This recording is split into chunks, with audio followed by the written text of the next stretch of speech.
দোকানের মতো এলাচ দিয়ে ফোটানো ঘন দুধের এরকম চা খেতে চান, তাহলে দেখে নেওয়া যাক পরপর স্টেপগুলো। প্রথমে দিতে হবে দুধ জাল।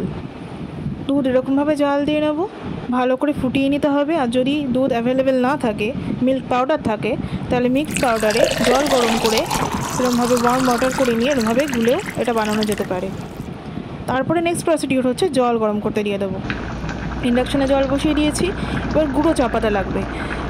পাতা চা দিয়ে কিন্তু করা যাবে না, একদম গুঁড়ো চা পাতা, যেগুলো অনলি ফর মিল্ক টি, সেগুলো 2 কাপ চায়ের জন্য একদম 1 চামচ মতো দিয়ে দিলাম অল্প অল্প করে।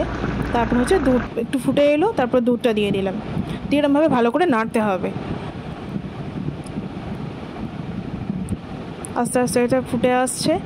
এটা ফোটাতে হবে 4 থেকে 5 মিনিট পুরো প্রসেসটা। প্রথমে জল ফোটাবো 2 মিনিট মতো চা পাতা দিয়ে, তারপরে বাকিটা টোটাল 5 মিনিট।